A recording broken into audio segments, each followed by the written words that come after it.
Ya.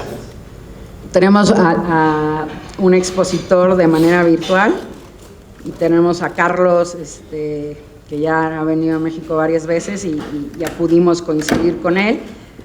Aunque Carlos ya es conocido aquí en México, denme oportunidad de hacer una presentación breve de Carlos y también de Dani Quiroga. Carlos Paitán es socio fundador de Paitán Abogados, firma internacional con base en Perú, especializada en arbitraje nacional e internacional, con especial énfasis en disputas de construcción, infraestructura y contratos complejos. Cuenta con más de 2 décadas de experiencia asesorando empresas privadas, entidades públicas, concesionarios en arbitraje de alta cuantía, incluyendo controversias bajo esquemas APP, FIDIC, EPC, entre otros, y proyectos de gran envergadura. Es árbitro de los principales centros de arbitraje como CIADI, CCI, ONCITRAL, entre otros. Dani Quiroga, que nos acompaña virtualmente, forma parte de Paitán Abogados. Su experiencia se enfoca en el diseño de estrategias contractuales y gestión anticipada de riesgos en proyectos de infraestructura, energía y contratos internacionales complejos. Asesora a empresas y concesionarios en la estructuración y ejecución de proyectos con un enfoque preventivo orientado a evitar la escalada de disputas y optimizar la toma de decisiones en entornos transfronterizos. Pues muchísimas gracias, Dani, por acompañarnos virtualmente, Carlos y Leonardo por estar aquí presencialmente. Y te cedemos el micrófono. Ya ustedes nos dicen si llegara a haber comentarios, quieren que los hagan sobre la marcha o los guardamos para cuando acaben su exposición. Muchísimas gracias. No, muchísimas gracias a la Comisión de Arbitraje de la Barra Mexicana del Colegio de Abogados. Muchísimas gracias a Andrea también por la invitación y la presencia de todos ustedes acá. Conociendo, hay gente conocida y bueno, gente muy profesional en estos temas. Un poco el día de hoy vamos a conversar sobre el tema de arbitraje en infraestructura y un aspecto que de alguna otra manera está teniendo una mayor relevancia en la ejecución de contratos de esta naturaleza, que es la gestión temprana de controversias. Bueno, ya hubo una presentación por parte de Andrea. Estamos acá Leonardo Llanos, que es parte de la oficina, quien habla, y Dani Quiroga está ahorita en Alemania en la ejecución de un contrato de infraestructura en industria eólica. Y un poco queríamos compartir algunas experiencias de las cuales consideramos que está muy vinculada con el tema de arbitraje. Un poco el contexto de esta conversación, si bien es arbitraje, pero no, digamos, enfocada en la parte procesal del arbitraje, en la parte, digamos, de las naturalezas jurídicas que puedan haber detrás del arbitraje nacional e internacional, sino un poco una visión de la experiencia que hemos tenido de una serie de arbitrajes y hemos comenzado a identificar algunas circunstancias que se han dado y que comienzan a darse de manera repetitiva. Y cómo estas situaciones repetitivas en procesos arbitrales uno los ve ya en el litigio, en la controversia, ya sea como parte o ya sea como tribunal, y a veces el comentario que sale a la luz es: esto se pudo haber arreglado en una etapa previa, o este tema pudo haber tenido muchas probabilidades de haberse canalizado bien dentro de la ejecución contractual o pudo haberse resuelto. Y el arbitraje ya es una situación de conflicto total en donde este contexto no ayuda mucho para ello. Un poco el esquema que vamos a hablar el día de hoy, y es sobre este marco general que les comento. Es una pequeña introducción. Dentro de ello el tema de los contratos de infraestructura, posteriormente los tipos de contratos de infraestructura y las finalidades que cada una tiene para afrontar la ejecución de un proyecto de esta naturaleza. El punto 3 lo va a desarrollar Dani, es la parte de gestión de riesgos durante la ejecución contractual y todos los métodos de mitigación para evitar o tratar los reclamos y evitar que el reclamo escale a una controversia que pueda ser canalizada mediante un arbitraje. Luego vamos a identificar algunas controversias que son habituales en la ejecución de proyectos de esta naturaleza. Era un poco lo que les comentaba al inicio, que hemos comenzado a ver una serie de situaciones reiterativas, en donde los comentarios fueron que pudieron haberse resueltos en su oportunidad. Posteriormente, entrar un poco ya al arbitraje como tal y de alguna otra manera identificar ciertas pautas para saber cuándo el mecanismo resulta necesario y cuándo no. En el Perú, por ejemplo, si ustedes están un poco al tanto, se arbitra todo y ya tenemos problemas distintos de una masa de arbitrajes que, digamos, ya generan problemas en la designación de árbitros, en la reiterancia. Y el comentario también es el mismo, no todo tiene que ir a arbitraje, no todo se tiene que arbitrar. Entonces, nosotros estamos experimentando problemas que otras jurisdicciones no la tienen, ¿no? Pero, digamos, el mensaje detrás es el mismo. Y finalmente algunas conclusiones. Dentro de este esquema que vamos a entrar, vamos a hacer referencia a algunos casos de infraestructura CCI que hemos visto y conversar un poco de cómo estas situaciones genéricas se plasman ya en un caso en particular, ¿no? Siguiente, por favor. Bien, un poco lo que les comentaba, ¿no? Digamos, observaciones que se han estado apareciendo en una serie de procesos uno tras otro, es lo que ya muchas personas le dicen que hay que tener una visión forense de los arbitrajes. Un poco ver qué es lo que sucedió en un caso para que esta situación no se pueda repetir en el inicio de la ejecución de un contrato de infraestructura que pueda terminar en un arbitraje, ¿no? Un poco los arbitrajes lo que nos dicen es que una vez presentado el conflicto, hay una fotografía del paciente versus una autopsia, ¿no? Esa es la visión forense, que de alguna otra manera lo que quiere reflejar es que el médico en la necropsia de un cadáver comienza a ver, digamos, continuamente los mismos síntomas y las mismas situaciones por las cuales digamos, se presenta una situación de esta naturaleza. Eso, analizado en laudos arbitrales, uno puede identificar una matriz y señalar de que hay una serie de controversias que se repiten en el tiempo, en diferentes contratos, de diferentes industrias, pero que puedan tener un mismo denominador común. La idea es aprender de la experiencia, aprender los errores y dentro de ello tener una visión preventiva. Porque lo que todos sabemos es que la infraestructura, los contratos de infraestructura, son proyectos de alto riesgo, son proyectos complicados, en donde, entre otras cosas, hay multiplicidad de partes, hay decisiones críticas que hay que adoptar en tiempos bastante cortos, y si es que tomamos en cuenta de que en algún proyecto hay alguna entidad estatal de por medio, estas situaciones son aún mucho más críticas. También, dentro de ello, los riesgos propios del contexto y no tanto ya del propietario con el contratista, sino también riesgos técnicos, riesgos económicos, riesgos políticos y riesgos regulatorios, dependiendo de cada industria en la cual se esté llevando a cabo un determinado contrato de ejecución.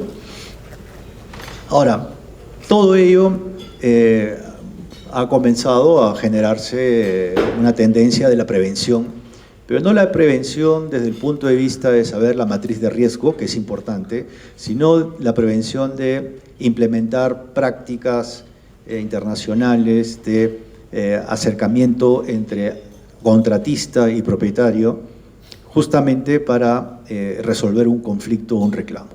Porque los conflictos son humanos y los conflictos siempre van a haber, mayor aún en este tipo de contratos de ejecución de tiempo bastante extensos.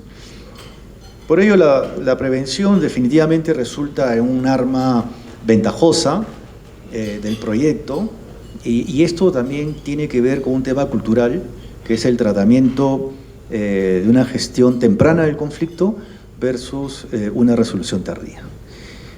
Lo vamos a ver más adelante. Nosotros los abogados, ingenieros y en general profesionales que de alguna otra manera podamos estar en estas edades, hemos sido de alguna otra forma pues educados bajo una cultura confrontacional, ¿no? Que hay que ganar y no solamente ganar, sino tratar de que el otro pues, sea destruido del faz de la tierra para poder afrontar una controversia de esta naturaleza. Hoy en día, y particularmente en estos contratos o en estos proyectos, esa visión es radicalmente opuesta. Vamos a hablar un poquito de un par de experiencias. La experiencia en la construcción de la nueva refinería de Talara, que es una refinería nueva en el norte del Perú, 5 billones de dólares de presupuesto, y también la experiencia que Dani está ahorita, digamos, teniendo en un proyecto en Alemania. Pasemos a la segunda. Bien, un poco dentro de estos contratos de infraestructura hay que tomar en cuenta el modelo contractual que se utiliza.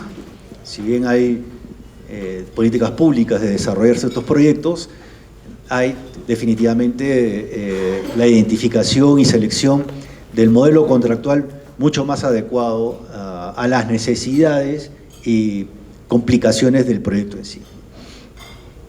En el Perú se utiliza mucho el EPC, el EPCM, para contratos en los cuales hay financiamiento internacional, el contrato FIDIC, pues, la Federación de Ingenieros, últimamente el contrato NEC, el New Engineering Contract, y el sistema de APPs para concesiones de larga data. Todos estos modelos contractuales, incluyendo los contratos de obra pública, tienen una diferencia sustancial no solamente en el enfoque, sino también en la finalidad. Política pública en el Perú, de alguna otra manera, es utilizar los contratos de obra pública para contratación de infraestructura menor, en la cual la ley de contrataciones es muy rígida, pero que permite, de alguna otra forma, el manejo directo de las entidades públicas en la ejecución de contratos. En aquellos proyectos mucho más grandes se está utilizando el modelo G2G, que es el gobierno a gobierno, que de alguna otra manera es un reconocimiento del Estado peruano en que su ley de contratación de obra pública es obsoleta para este tipo de exigencias y acude a otro gobierno, que puede ser el inglés, el coreano o el americano, para que éste a su vez se encargue de gestionar y administrar la ejecución de un proyecto de infraestructura en particular, tipo aeropuertos, tipo puertos, colegios, hospitales. Y dentro de la implementación ya de estos proyectos se suelen utilizar modelos estandarizados como el FIDIC o como el NEC. Y estos modelos contractuales son importantes porque lo que hay detrás es simplemente, digamos, la asignación de riesgos. Cuando hay contrato de obra pública, el contratista prácticamente asume los riesgos de todo. Es por eso que, y la ley es muy inflexible como para determinar espacios de negociación con miras a que la obra culmine y satisfaga una necesidad de los ciudadanos. No solamente eso, sino también el enfoque del contrato de obra pública es adversarial. Lo que busca es sancionar vía multas, penalidades, anti-incumplimientos al contratista, cosa totalmente distinta a lo que pasa con otro tipo de modelo contractual, como puede ser el FIDIC o el NEC. Y es por ello que la asignación de riesgo es un tema vital en la selección del modelo contractual para los contratistas y también para las entidades públicas.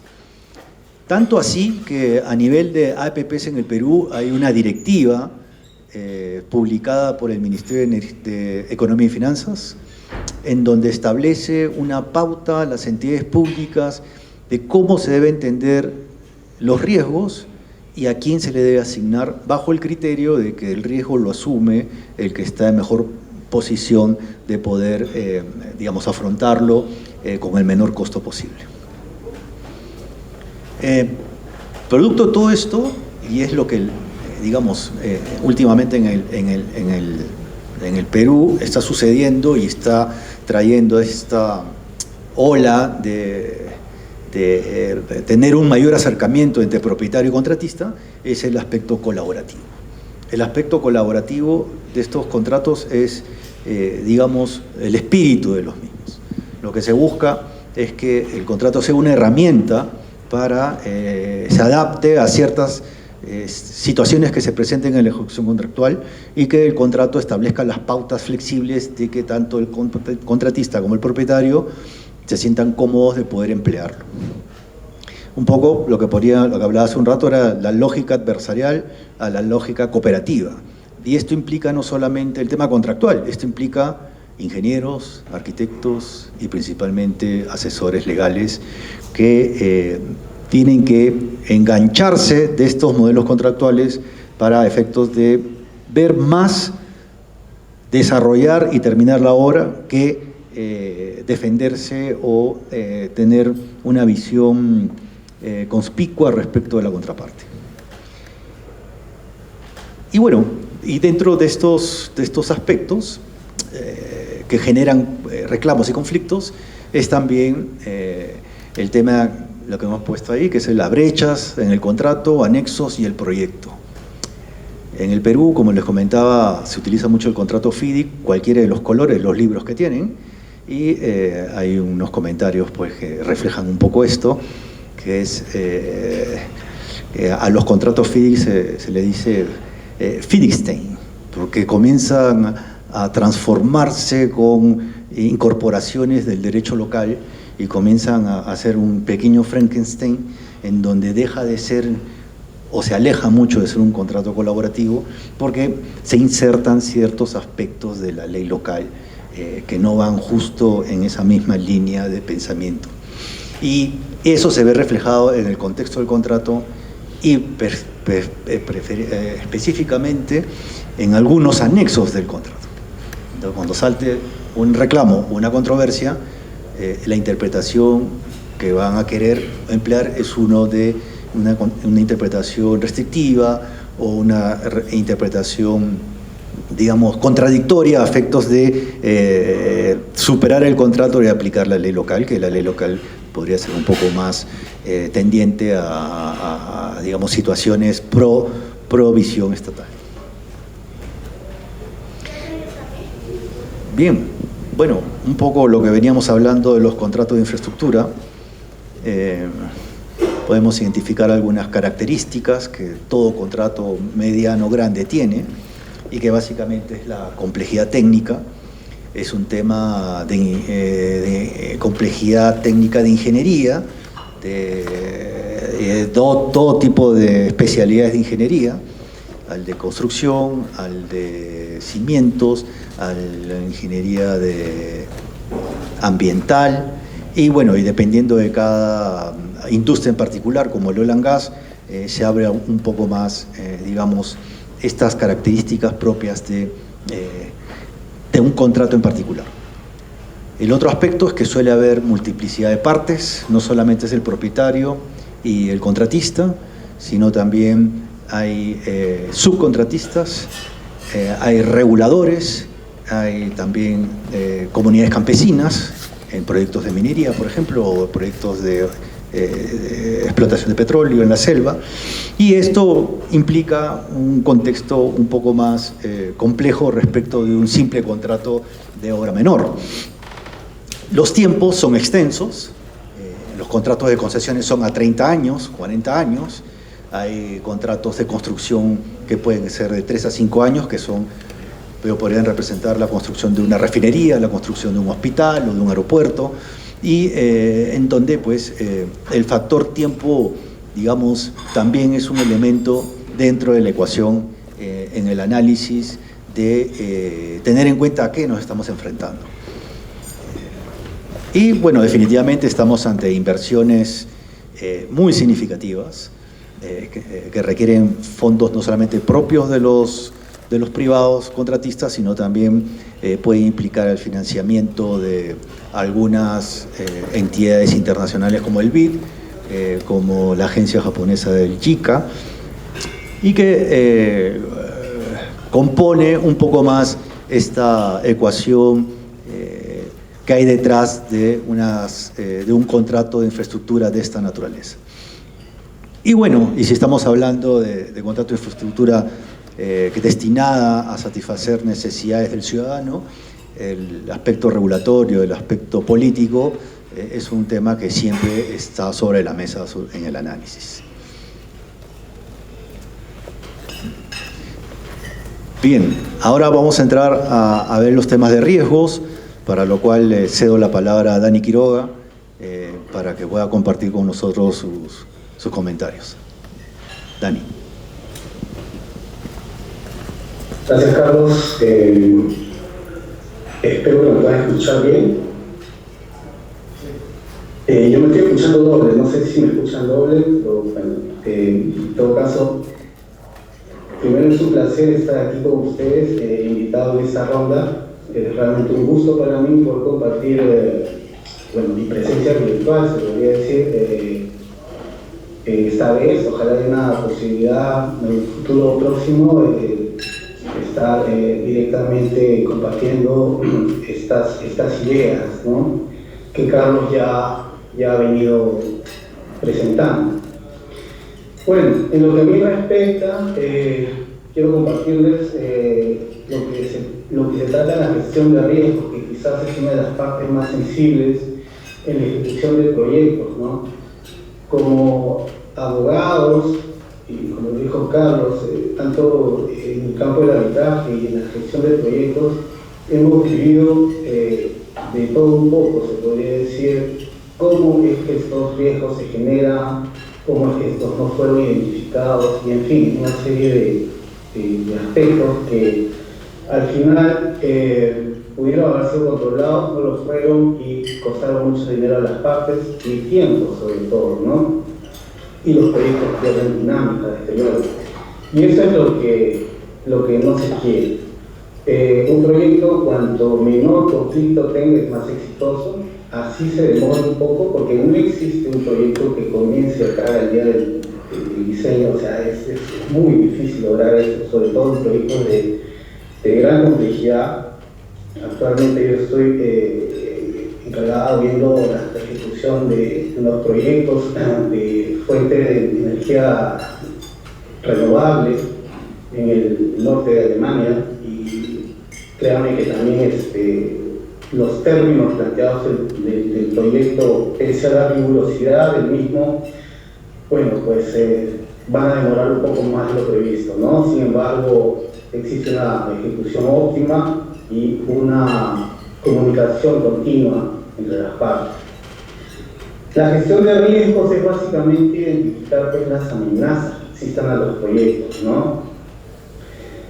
Los riesgos son congénitos a los proyectos. O sea, nosotros tenemos riesgos en todo momento y de diferentes naturalezas. Es normal. Un proyecto sin riesgos realmente no sería un proyecto de obra. Eso es algo casi impensable. Puesto que cuando las partes cierran el contrato, por más que lo hayan discutido y lo hayan conversado, siempre quedan aspectos que no fueron plenamente valorados en su momento, ¿no? O que surgen posteriormente, ¿no? Pero de eso se trata, ¿no? Riesgos congénitos inherentes a la industria. El problema se agrava quizás cuando se presenta la incertidumbre, ¿no? Ahí ya ingresamos a un campo más complejo en la ejecución del proyecto. Puesto que el riesgo lo podemos identificar muchas veces, no siempre, pero en gran medida sí. Y la incertidumbre no, la incertidumbre es casi una consecuencia, es un elemento degenerativo del planteamiento de un proyecto, ¿no? Eso lo vamos a ver luego. Entonces, los riesgos tienen diferentes causas. Carlos hizo mención hace un momento de algunos aspectos. Pueden ser condicionamientos físicos, aspectos económicos, temas políticos, sociales que hoy en día están presentes en todos lados. E interagran también los propios recursos del proyecto, cuando estos no fueron bien calculados de repente, ¿no? Eso va a generar un riesgo de mismo. Los estudios previos también. Entonces, nosotros nos enfrentamos con una serie de riesgos de diferentes naturaleza a los que tenemos que estar preparados realmente, porque lo interesante de este campo es que nosotros como abogados ingresamos totalmente de lleno a un aspecto de interdisciplina, ¿no? Nosotros tenemos un enfoque legal, pero tenemos que coordinar, conversar, analizar y discutir con profesionales de otras áreas, ingenieros de todo tipo, arquitectos, expertos económicos, etcétera, etcétera. Entonces, en este tipo de proyectos están involucradas muchas especialidades y el abogado tiene que estar preparado pues, para entender este tipo de condicionamientos que existen en la ejecución de los proyectos de diferente naturaleza y entender el por qué se origina, ¿no? Entonces, esto es la amenaza del día a día de un proyecto y de eso nos alimentamos prácticamente, pero eso le da vida al proyecto y le da un control de ello, da una mayor posibilidad de tener éxito en el avance del mismo, ¿no? La siguiente, por favor. En el tema de los riesgos existen ya riesgos clásicos, ¿no? Acá hay riesgos en los que yo diría nadie va a descubrir la pólvora, y hay aspectos muy conocidos que sin embargo siguen siendo riesgos y a veces que no se identifican incluso. Eso es lo curioso del caso. Entonces tenemos las clásicas que son las condiciones del sitio, suelos inadecuados, ¿no? Contaminación, napas freáticas, aspectos arqueológicos que no fueron muy bien valorados en su momento, etcétera, etcétera, más allá de los que surjan intempestivamente, ¿no? Por ejemplo, a manera de ejemplo, ¿no? En el trazo que estamos teniendo ahorita en la ejecución de uno de los proyectos de transmisión de energía en el Mar del Norte, hay un aspecto bien complejo y bien interesante en el que nosotros estamos visitando a empresas especializadas un certificado que se llama UXO. Esto significa una especie de limpieza en el fondo marino de ese trazado, pero respecto de municiones y armamento o bombas que hayan quedado activas desde la Segunda Guerra Mundial. Entonces, para nosotros poder ejecutar ese proyecto con posterioridad, tenemos que hacer un barrido total en ese trazado, que el Estado nos ha indicado por dónde tenemos que ir, y tener la certificación de que ese trazado está libre de esos problemas, ¿no? Porque si no, imagínense, estaríamos yendo por áreas donde se encuentran muchas de estas municiones. Existen empresas muy especializadas de llevar a cabo esto, donde hay muchos temas a discutir, también aspectos medioambientales, etcétera, etcétera, porque algunos de estos elementos tienen que ser activados también. Eso a manera de ejemplo. Entonces esas son las condiciones del sitio, pero eso tenemos que hacer, ¿no? Y eso es un riesgo que se asume, pero es parte del proyecto, pero está identificado. O sea, el proyecto no se va a retrasar si es que logramos obtener el certificado a tiempo y vamos a continuar con el desarrollo del mismo, ¿no? Y así cada proyecto tiene sus particularidades, ¿no?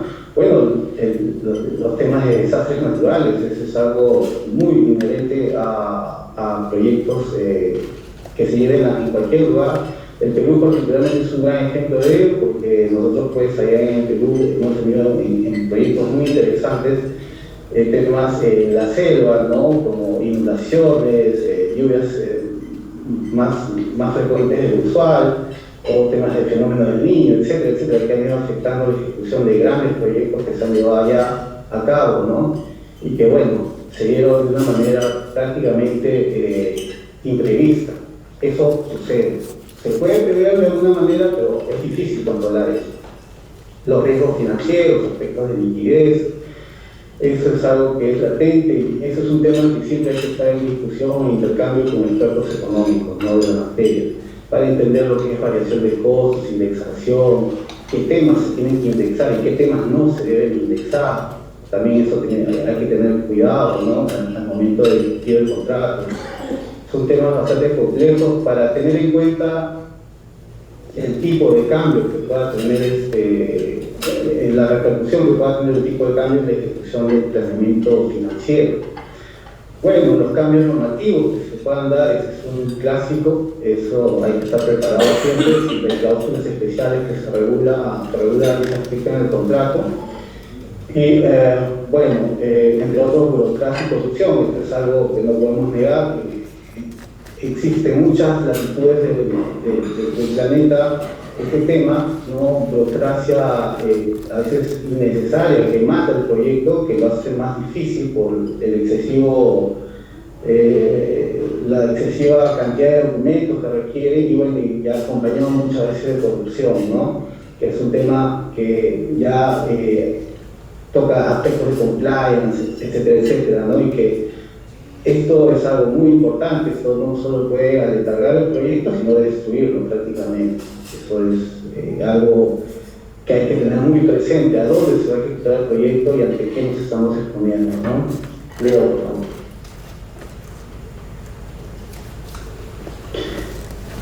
Hace un momento, en la identificación temprana de los riesgos, hablábamos de la incertidumbre. Para mí ese es un tema bien interesante, porque cuando uno está en el día a día, ya con tantos años de experiencia en la ejecución de riesgos, los riesgos sí se pueden, como dije, identificar de alguna manera, e incluso medir su impacto, pero lo que a veces desatendemos es la incertidumbre. Y eso sí realmente es algo muy generativo.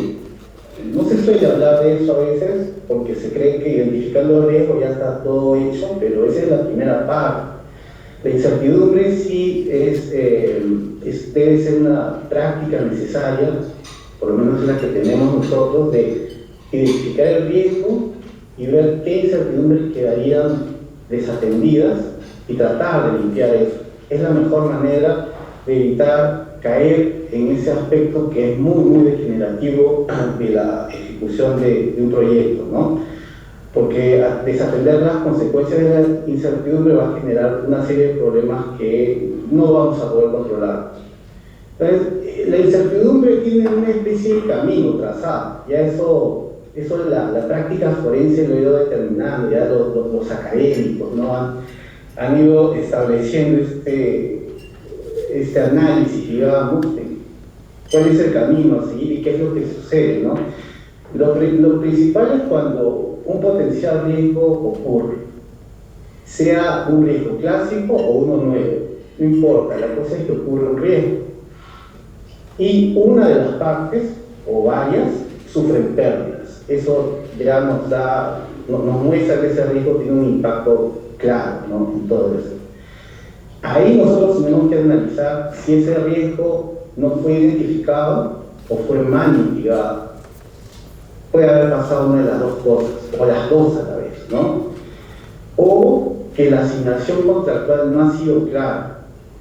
Si es que esos dos aspectos se cumplen, estamos ante la incertidumbre total, porque ahí sí no vamos a poder, se va a poder probablemente solucionar, pero va a costar más, es lo más probable.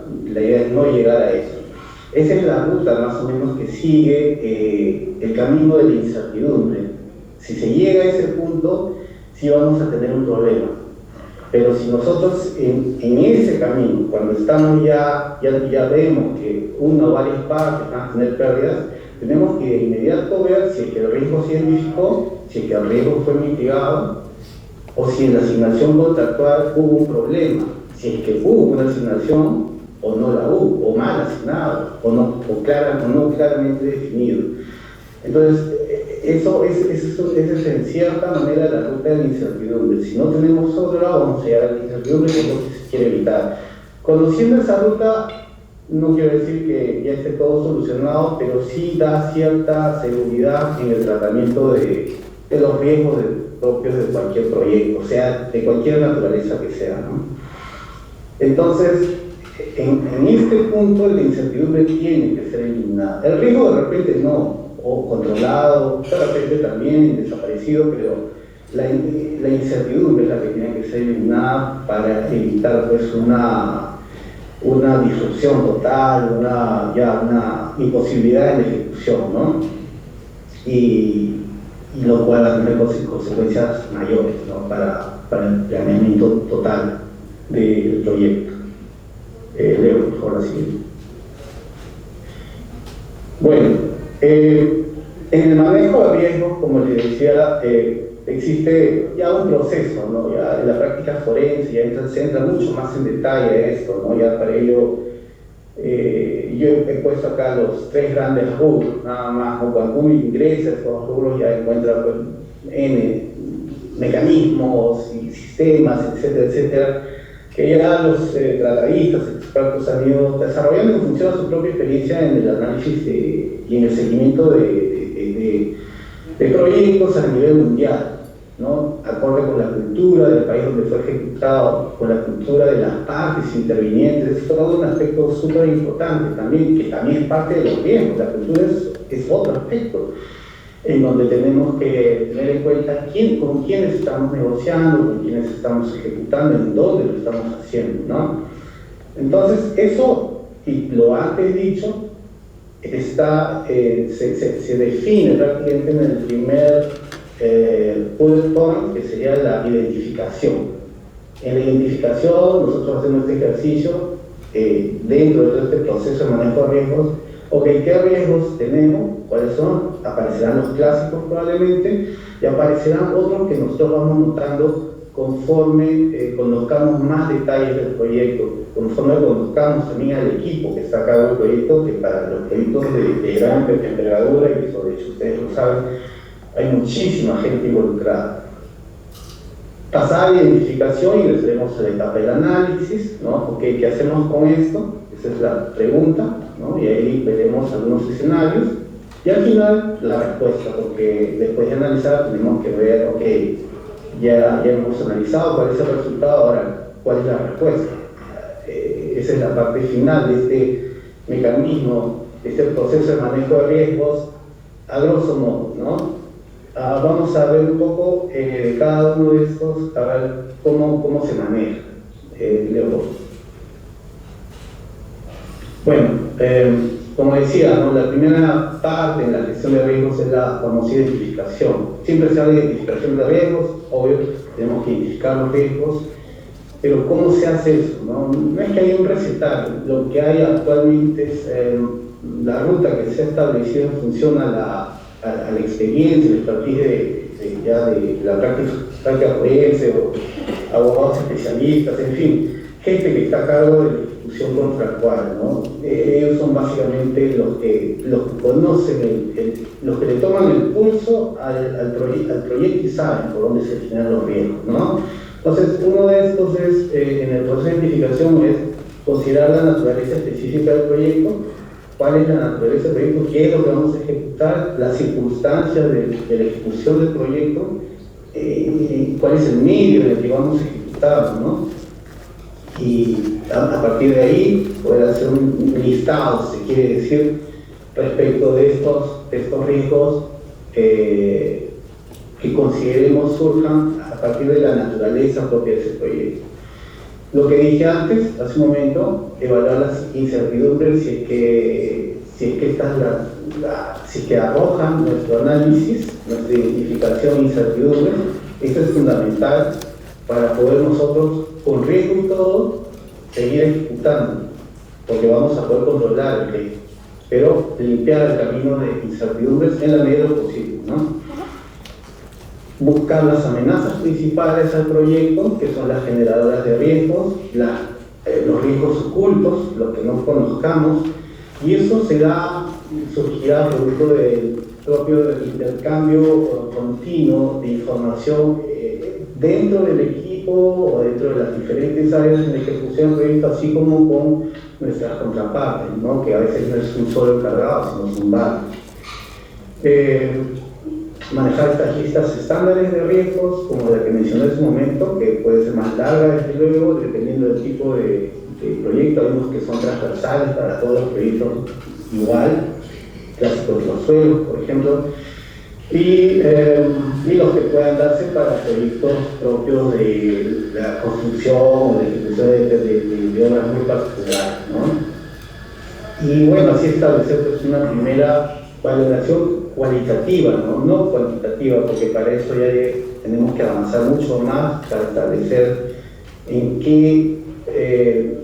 qué montos estamos hablando que esto afectaría monetariamente al proyecto, pero cualitativamente sí lo podríamos determinar ya, porque va a afectar, qué sé yo, determinados aspectos de la ejecución de este proyecto, ¿no?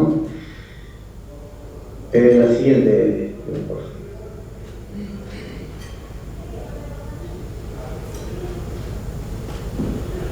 Entonces, en esta etapa de análisis de riesgo, como decía, ya el riesgo habiendo sido identificado y teniendo nuestra lista, digamos, de riesgos, esta es una etapa bastante interesante, es lo que dije al comienzo, es ingresar de lleno a la fase interdisciplinaria, porque acá sí entramos al análisis total, forense del riesgo, ¿no?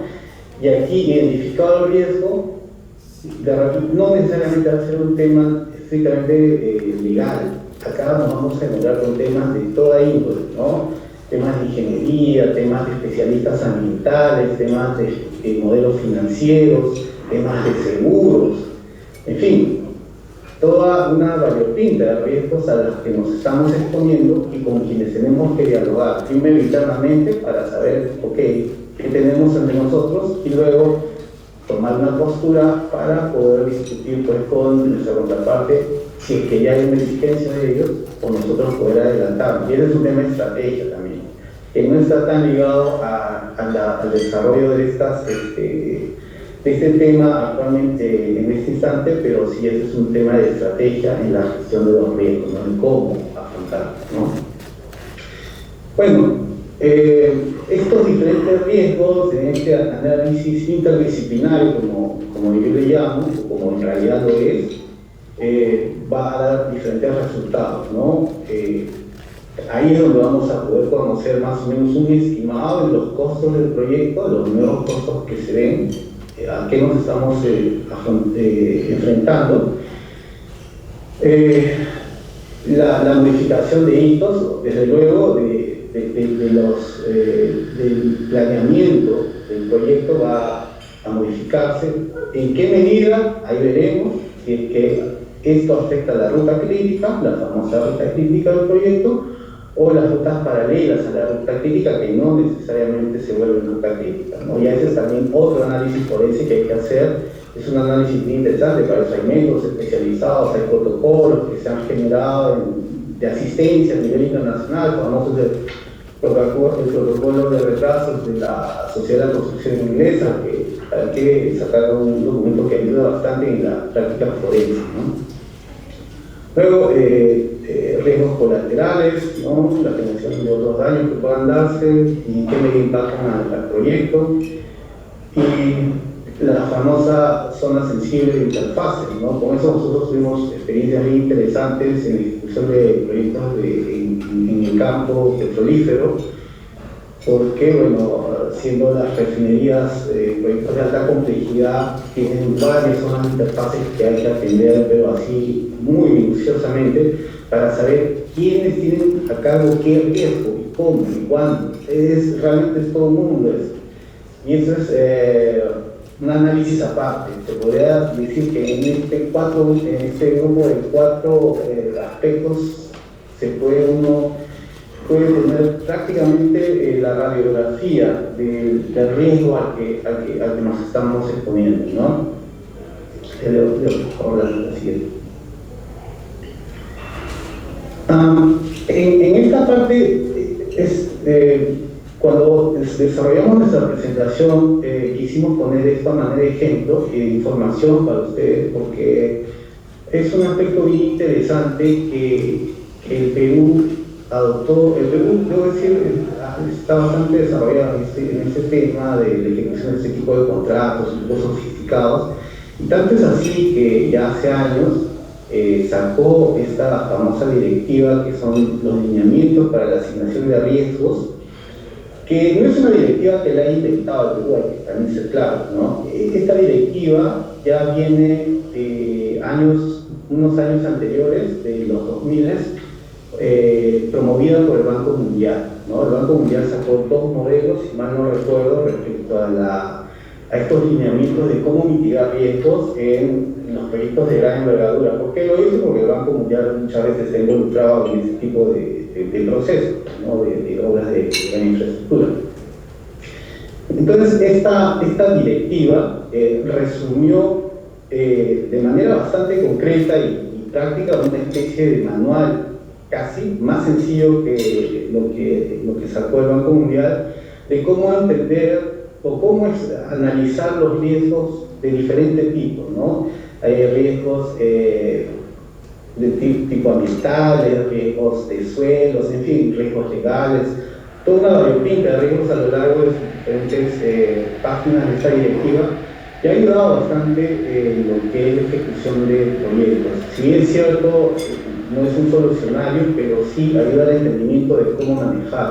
Y esta directiva, desde mi punto de vista, no es una directiva exclusivamente para proyectos, realmente es un documento interesante que se aplica fácilmente a cualquier proyecto en otras latitudes también, ¿no? Dependiendo del contrato que se tenga, se puede usar. Y bueno, eso ha servido bastante en el Perú, ¿no? Acá solamente ponemos un ejemplo, riesgo de diseño, ¿no? Si uno entra a la directiva, encuentra una serie de riesgos bastante bien claros, bien diferenciados, y cómo es que deben de ser identificados, ¿no?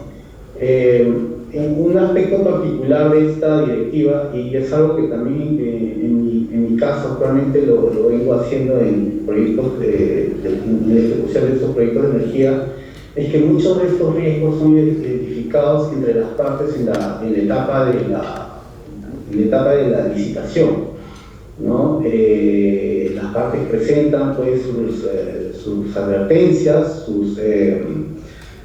las diferencias que puedan tener ellos en cuanto a la concepción del documento que nosotros hemos planteado, y luego lo discutimos.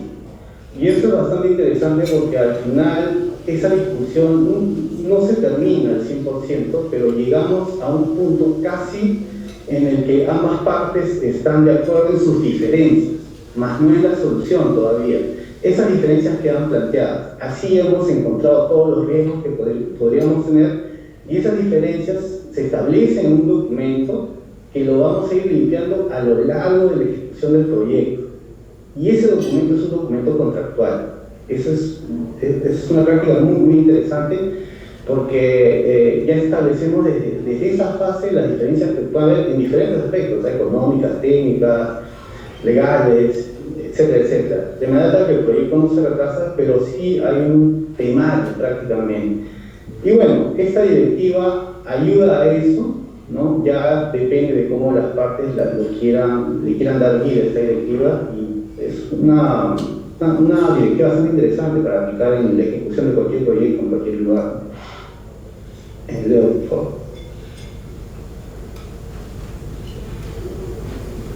Bueno, visto el tema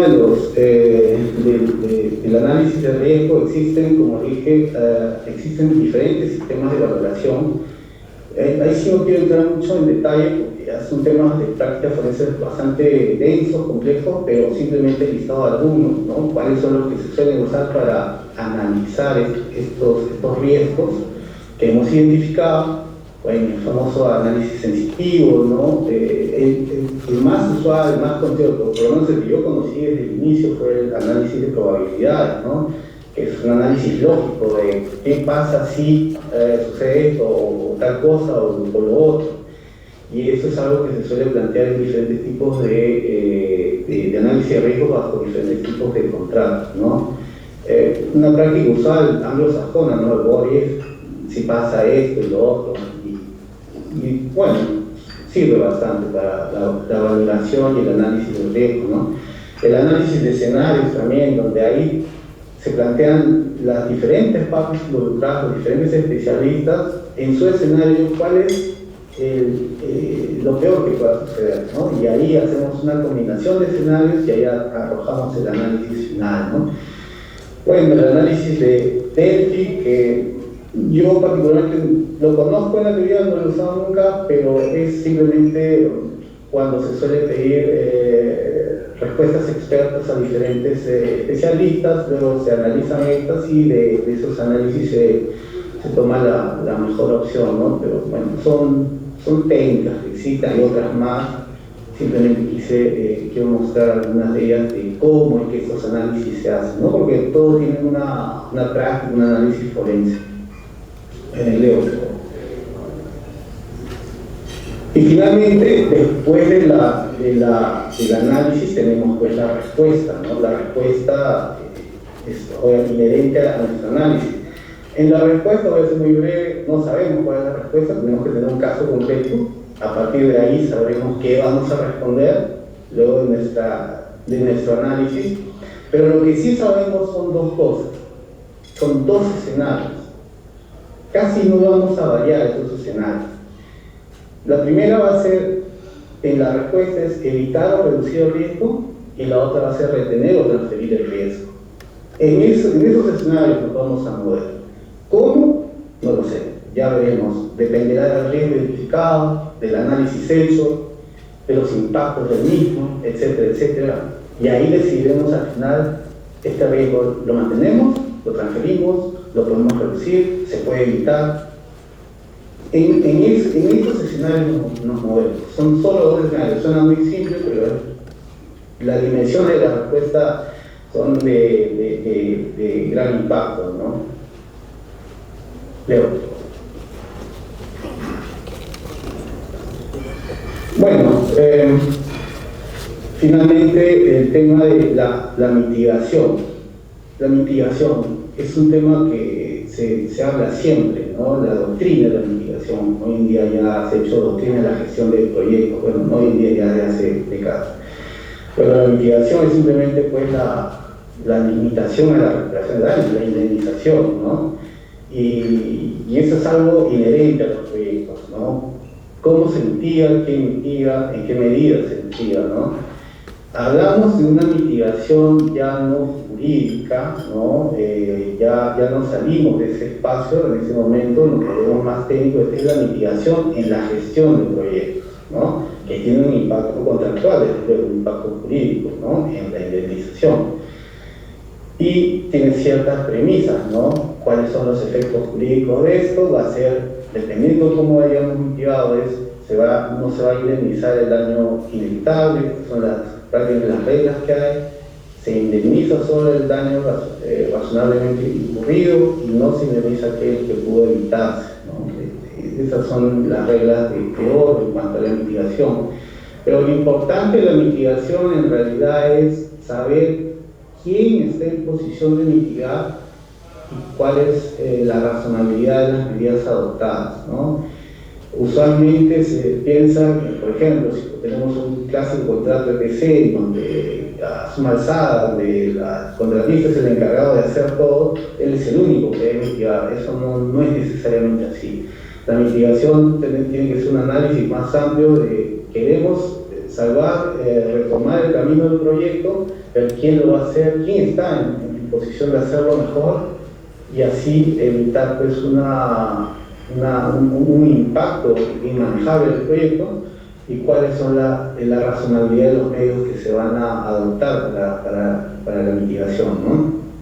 En la ejecución del proyecto. Por lo tanto, bueno, en concreto, pues, ¿no?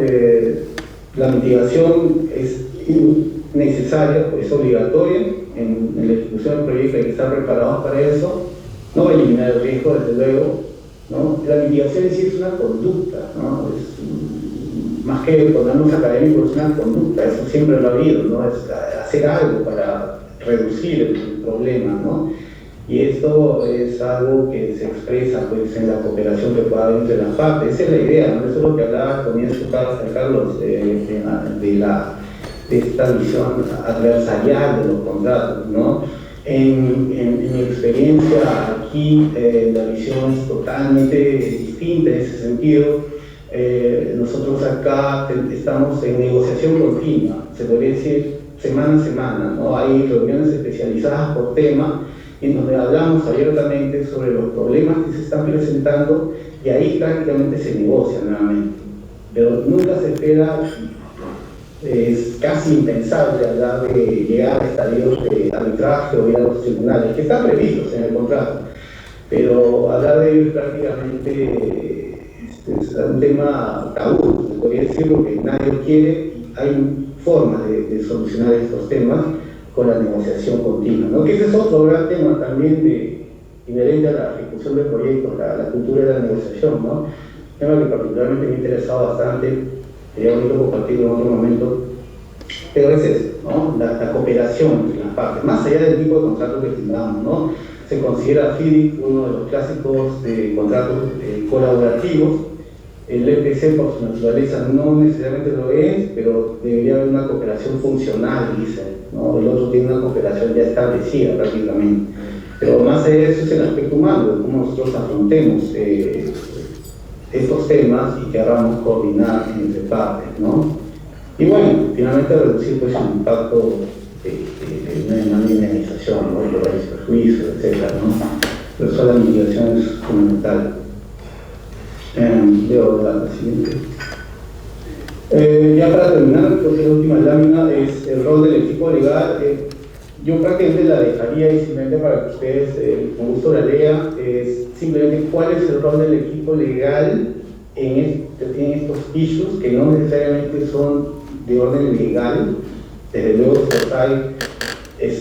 obviamente es de naturaleza jurídica, donde uno mismo va a establecer probablemente más rápido que en otros casos los impactos, pero en general el rol del equipo legal frente a todos estos tipos de diferentes problemas que hay, que son de cualquier naturaleza, de toda índole, muy complejos y que hay que estar preparados, pero que creo, lo antes dicho, da cierta seguridad para saber afrontar, sea el proyecto que sea cualquier área la que se esté ejecutando, la identificación, el análisis, ¿no? Todos estos elementos para poder controlar de alguna manera el avance del proyecto. Creo que era mi última lámina. Les agradezco bastante su atención. Con gusto si tienen preguntas para luego, y creo que le doy la palabra a Carlos, que va a seguir con la exposición. Sí, Dani, muchas gracias. Esto, de alguna otra manera, se ve reflejado ya a nivel de los arbitrajes, ya sea en posición de abogado defensor o de árbitro.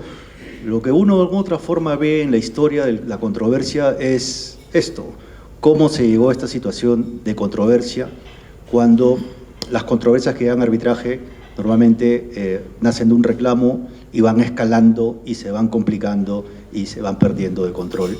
Y eso obedece un poco a que todos estos métodos o prácticas o protocolos en la identificación de riesgos y cómo no solamente identificarlas, sino también neutralizarlas, han fallado o han sido aplicadas de manera indebida. O peor aún, han sido bien aplicadas por una parte, pero no ha habido receptividad por otra parte. Y esto se analiza en tribunales arbitrales y muchos tribunales resuelven en base al antecedente, a la práctica o la conducta de las partes de manera previa, más que la cláusula arbitral, o perdón, alguna cláusula en particular del contrato o algún tipo de conducta posterior que pueda ser contradictoria con una falta de diligencia en la aplicación de conductas colaborativas que buscan justamente terminar la obra dentro del cronograma o muy próximo al cronograma y evitar de que esto se vaya pues, a un arbitraje. Ahora, todas estas situaciones ya a nivel de contrato de infraestructura, y esto también creo que también ustedes están más familiarizados, generan ciertas controversias, ¿no? Y la que hemos de alguna otra manera identificado, las más habituales, es la ampliación de plazo, variaciones y cambios de alcance, sobrecostos, y bueno, pues este es un efecto dominó, implica pagos, penalidades, liquidaciones, indemnizaciones. Dentro de este contexto general de ampliaciones de plazo o sobrecostos, ya digamos ya en cada caso específico lo que hemos podido identificar es, y aquí los ingenieros también colaboran un poco en tener una mala percepción de la ejecución contractual, es el reclamo técnico, ¿no? Y como este reclamo técnico, por ejemplo, de las características determinantes de una turbina para una industria petrolera o eléctrica, choca con el contrato o tiene una, digamos, se convierte en una disputa legal. Otro tema que también que se ha visto dentro de estos 4 o 5 supuestos es un tema crucial, que es la falta de notificación, pruebas y trazabilidad. Normalmente una de las partes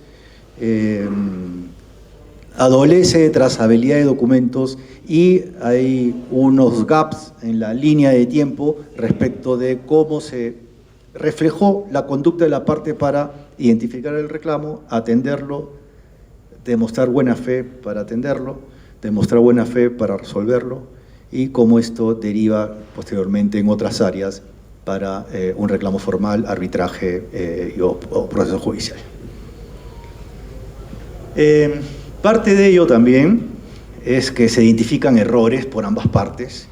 Es verdad que el que comete errores y es mucho más visualizado es el propietario, si una entidad estatal es la que participa, pero también el sector privado comete muchos errores que en muchas oportunidades no es capitalizada dentro de los arbitrajes, ¿no? Y entre ellas hemos identificado decisiones tardías, silencio contractual, gestión deficiente de documentos, o en alguna oportunidad, pues, en el sistema ACONEX, en estos procesos de infraestructura, en donde es el sistema de intercomunicación entre las partes, el contratista manda una carta muy genérica, muy amigable, que al final no dice nada, pero está, digamos, de alguna otra manera sembrando un reclamo, un claim, y estos reclamos con el tiempo van a ir creciendo, que se van interconectando con otros reclamos pequeños y al final van formando un reclamo más grande en donde el tribunal arbitral va a poder resolverlo. Normalmente esos reclamos pequeños se levanta la alfombra, se pone por debajo y se cree que se solucionan solos.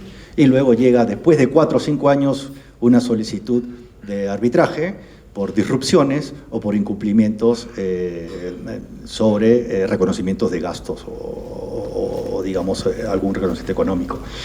Y el problema es ese, es cómo mirar hacia atrás, 4 o 5 años atrás, y a lo mejor el funcionario público no está, el contract manager ya se fue a otro proyecto, y se pierde la comunicación viva del proyecto si es que no se tiene una trazabilidad clara de cada tema, ¿no?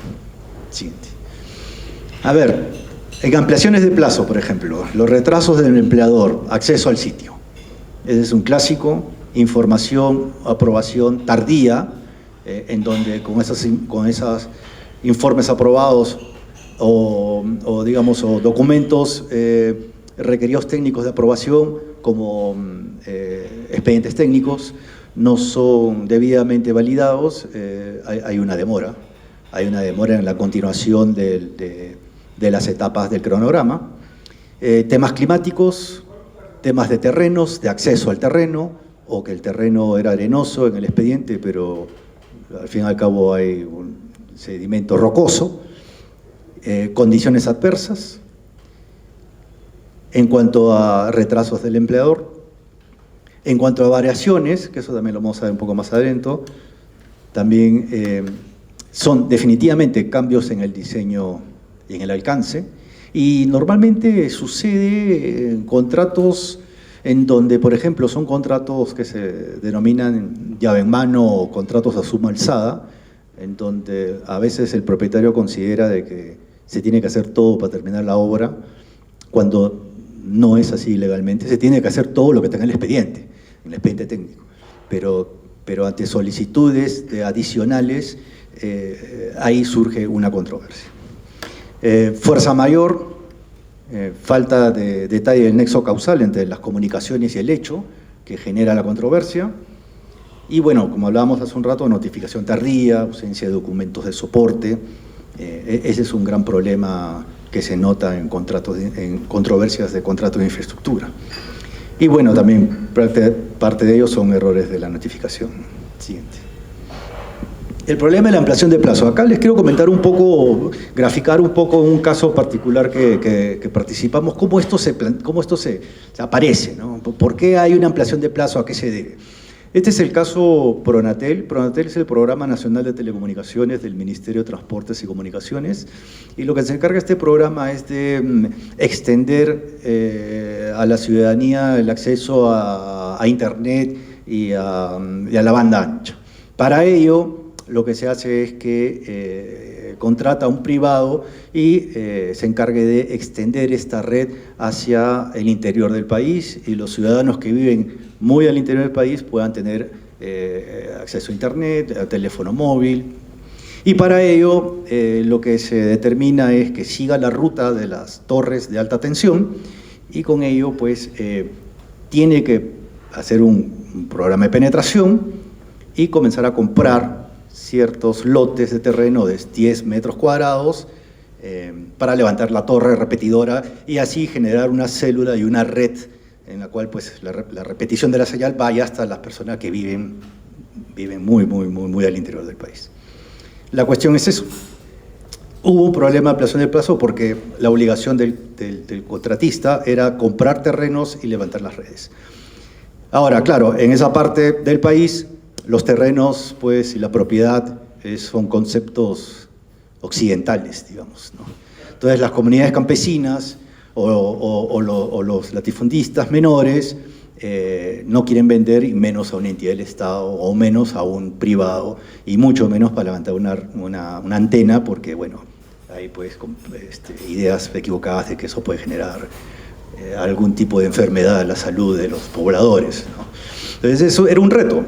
Y acá se presentó el problema de la ampliación de plazo. ¿Por qué? Porque un poco la discusión era, no puedo comprar para poner la red, y más bien el ministerio decía, bueno, pero veo tu cronograma, veo tu ítem de actividades de labor social, socializar el proyecto para que estos señores puedan darte las facilidades, no lo has iniciado dentro de las pautas que tenías en tu cronograma. Entonces, un poco ese es el contexto, digamos, y la problemática era justamente la relación labor social y el cronograma que genera un conflicto cuando Redes Andinas solicita extensiones de tiempo.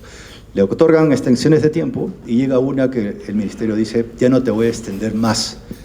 ¿Por qué? Porque mi denegación obedece a que los retrasos que son propios de las ampliaciones que me estás pidiendo, que es la adquisición de terrenos, son de responsabilidad tuya, son de tu riesgo asumido en el contrato, por no ejecutar justamente de manera adecuada tu plan de sensibilización. Siguiente. Ahora, el tribunal votó a favor del contratista, pero votó bajo una percepción que ahora lo vamos a ver, y un poco la posición de Pronatel era que la sensibilización era una etapa previa al acceso y adquisición de los terrenos, cosa que parece lógico, y más bien el cronograma que implicaba pues, charlas y talleres debían realizarse durante el periodo de inversión de la red de acceso, y esta frase para el tribunal consideró que implicaba que podría ejecutarse de forma paralela, y ya no a la adquisición de los terrenos, y ya no de manera previa.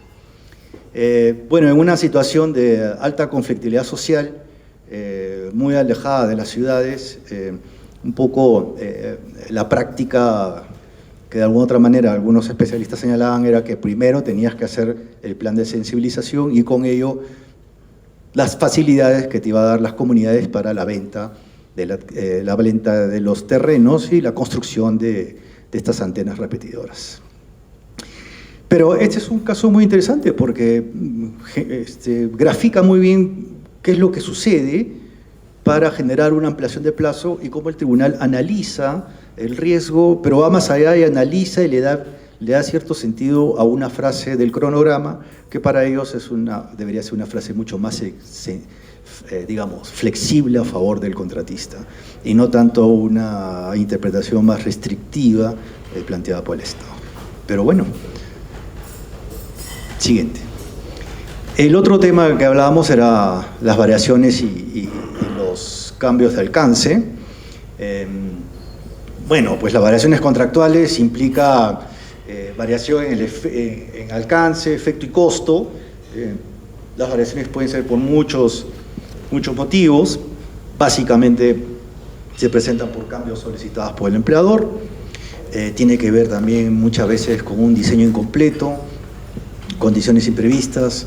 Normalmente se dan con diseños incompletos, porque también es verdad que en algunos contratos de infraestructura se inician en una etapa embrionaria, en donde la ingeniería de detalle está a nivel FET y no está a nivel de detalle, y las partidas que se identifican se presentan más adelante y se generan controversias cuando consideran de que eso no es parte del contrato, sino vendría a ser como un adicional de las obras que hay que realizar. Bueno, eso implica procesos de valorización complejos, son propuestas de negociación y bueno, y la parte documentaria de la aprobación formal del cambio. Y bueno, antes de eso, las disputas comunes es básicamente plazo y dinero, ¿no? Que son las clásicas en temas de construcción. El siguiente. Otro ítem son los sobrecostos y ajustes de precio, ajustes por inflación. Nosotros tuvimos un ejemplo buenísimo en el Perú de ajustes por inflación, el tipo de cambio, porque recordarán que en Perú hace unos 5 años atrás se eligió al señor Castillo como presidente del Perú, y el tipo pues ofrecía estatizar todo y quitar las segundas casas de las personas a favor de los más necesitados. Y bueno, salió elegido y el tipo de cambio subió un 47-50%, y eso obviamente en los temas que vemos tiene un impacto muy potente, que activan cláusulas ya establecidas en los contratos y que generan controversias. Costos directos, materiales, mano de obra, directamente con el reclamo, los mayores gastos generales, también son temas que en cascada se van presentando ante un evento inicial, al igual que en ciertas situaciones los costos indirectos, y lo que se ha estado dando bastante en el Perú es un reclamo adicional de pérdida de productividad, que es el conocido disruption, que básicamente es lo que está definido ahí, es la disminución de la eficiencia debido al reclamo, que no es otra cosa que, lo ponen un ejemplo en los tribunales, que es un carro que tiene que ir del punto 0 al punto 10, se demora 1 hora y utiliza tantos insumos y tanta cantidad de energía para llegar.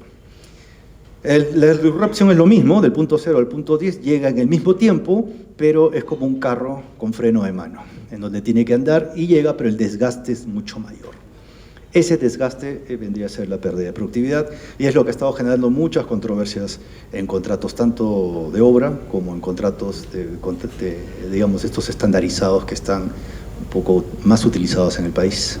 Siguiente. Bueno, ya en efecto cascada, ya se comienzan a presentar, pues, a suscitarse la serie de controversias que genera la activación de algún evento que genera responsabilidad o incumplimiento. Disputas en certificado de avance, eso se da mucho en el sector eléctrico, en el sector, por ejemplo, de transporte de energía, construcción, ampliación de torres de transporte de energía, entre digamos, torre y torre. Normalmente los contratos establecen las denominadas servicio y hay un tema, 2 hitos particularmente: la puesta en marcha y la puesta en servicio. Ese es un tema técnico, pero tiene unas connotaciones legales muy claras, y se presentan las controversias ahí porque la puesta en marcha significa que son las pruebas, y la puesta en servicio es cuando ya la energía entra al sistema y es aprovechada por el propietario. La cuestión es que no se le emite la puesta en servicio, el Estado se aprovecha del mayor circulación de energía, pero no incrementa la tarifa a favor del concesionario porque justamente le falta el papelito de la puesta en servicio. Entonces, muchas controversias se suscitan de una manera que realmente pueden ser solucionadas con un mínimo de aplicación de ciertos protocolos y ciertos métodos de negociación o de prevención de controversias. Implica también, activa todo, retenciones que son improcedentes, intereses moratorios, penalidades y las liquidaciones finales que, bueno, se conoce también como finiquito, ¿no?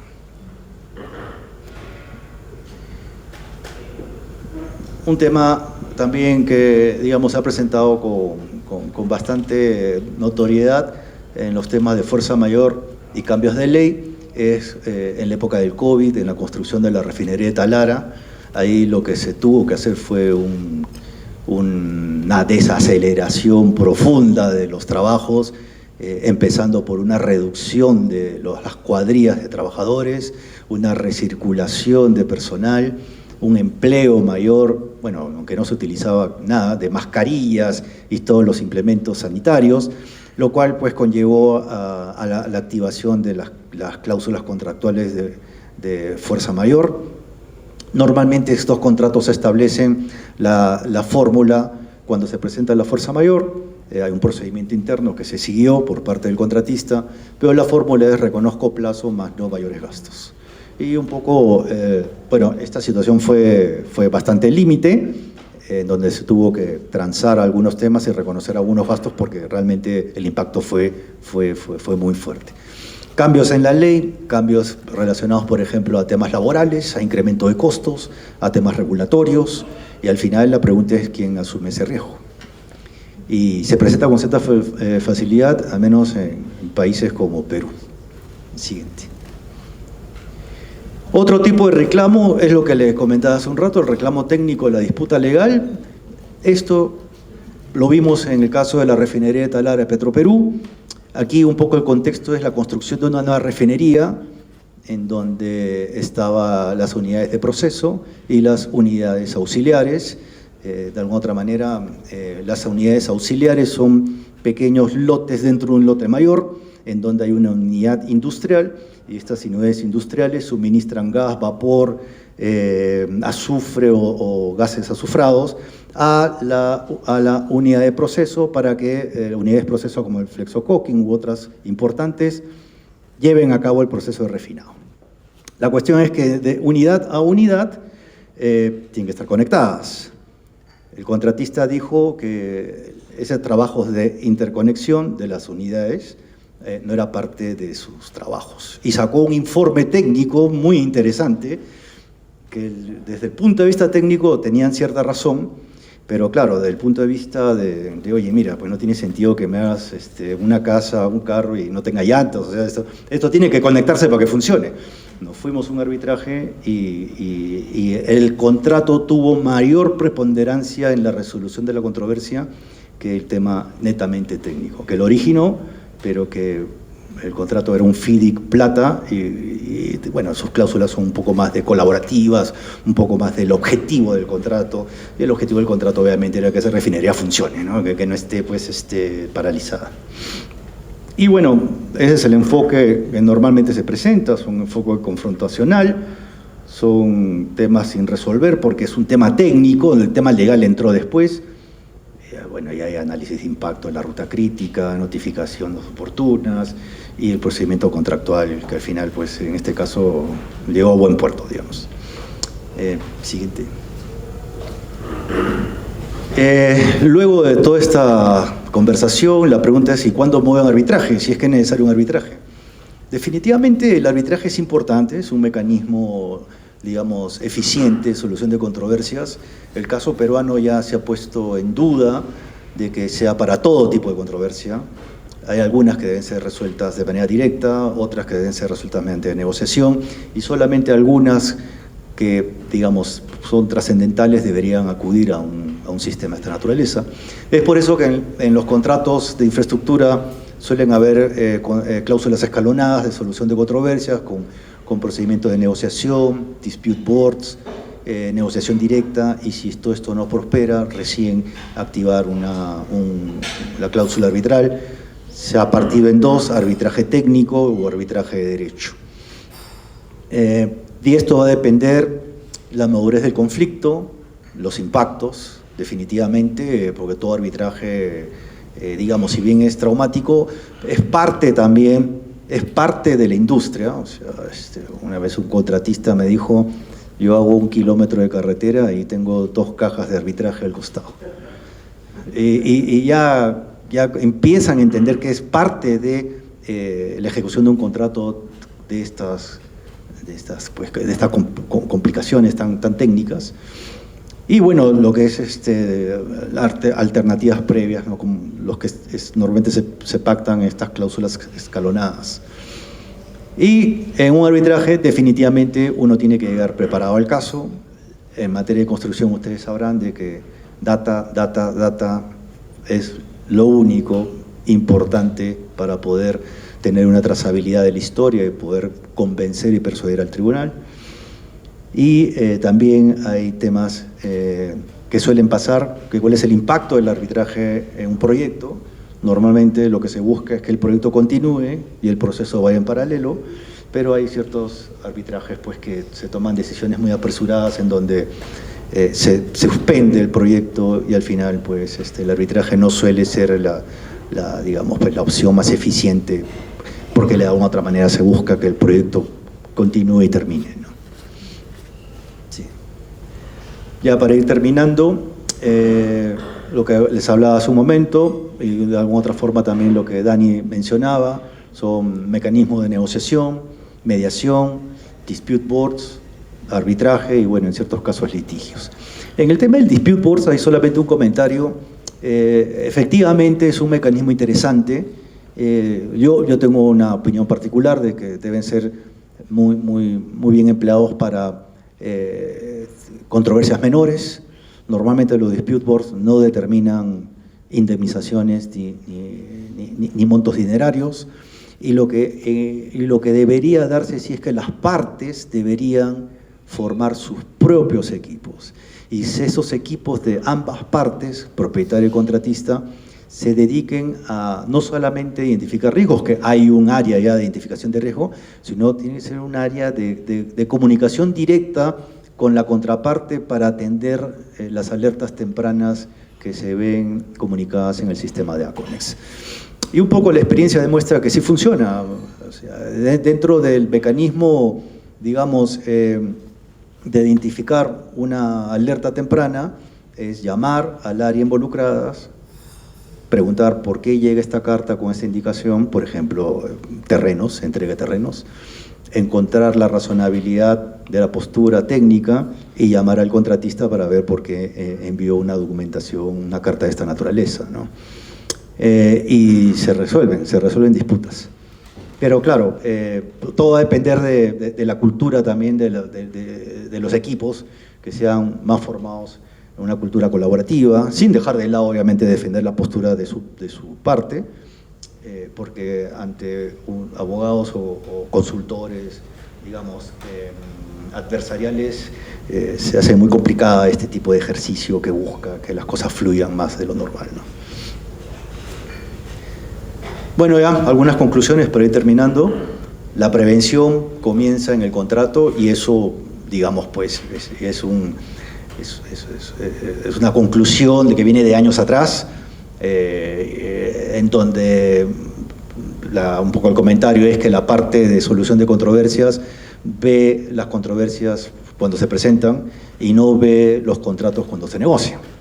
Y de alguna otra manera la parte de corporate está más atendida en el tema del negocio que en estar pensando en qué tipo de controversia se puede dar en este tipo de contratos.